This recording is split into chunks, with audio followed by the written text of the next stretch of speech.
Halo semuanya, pada video kali ini saya akan membahas berita CNBC Indonesia berjudul Pekerjaan Bergaji Tinggi Sekarang Jadi Ladang Pengangguran yang dipublikasikan pada 13 Juni 2026. Saya memilih berita ini karena menunjukkan bahwa pengangguran kini tidak hanya dialami oleh pekerja berpenghasilan rendah, tetapi juga mulai terjadi pada tenaga kerja profesional akibat perubahan kondisi ekonomi dan perkembangan teknologi. Nah, berita tersebut menjelaskan bahwa berbagai perusahaan besar, terutama di sektor teknologi dan jasa keuangan, melakukan efisiensi melalui pemutusan hubungan kerja atau PHK. Perusahaan seperti Meta, Nike, hingga Snap mengurangi jumlah karyawannya sebagai upaya menekan biaya operasional sekaligus meningkatkan investasi pada teknologi Artificial Intelligence atau AI. Selain itu, berita juga menyebutkan bahwa tingginya suku bunga global membuat investasi perusahaan menurun, hingga perekrutan tenaga kerja ikut berkurang. Akibatnya, banyak pekerja profesional dengan gaji tinggi justru mengalami pengangguran dan membutuhkan waktu lebih lama untuk mendapatkan pekerjaan yang baru. Berita ini dapat dianalisis menggunakan dua konsep ekonomi makro. Konsep pertama adalah pengangguran, khususnya pengangguran struktural. Pengangguran struktural terjadi ketika perubahan teknologi dan kebutuhan industri menyebabkan keterampilan tenaga kerja yang ada tidak lagi sesuai dengan kebutuhan pasar.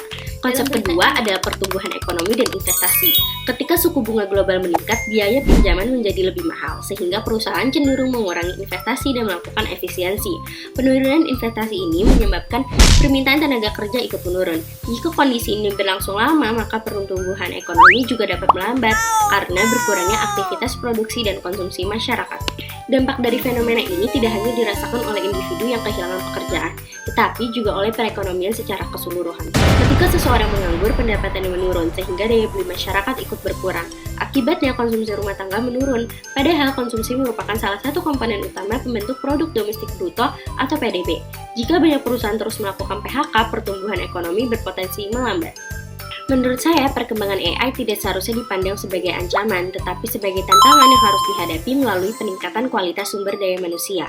Pemerintah perlu memperluas program pelatihan dan reskilling tenaga kerja, sementara perusahaan juga perlu menyiapkan strategi agar transformasi teknologi tetap berjalan tanpa mengabaikan kesejahteraan pekerja. Kesimpulannya, berita ini menunjukkan bahwa pengangguran saat ini dipengaruhi tidak hanya oleh perlambatan ekonomi, tetapi juga oleh perubahan teknologi yang sangat cepat.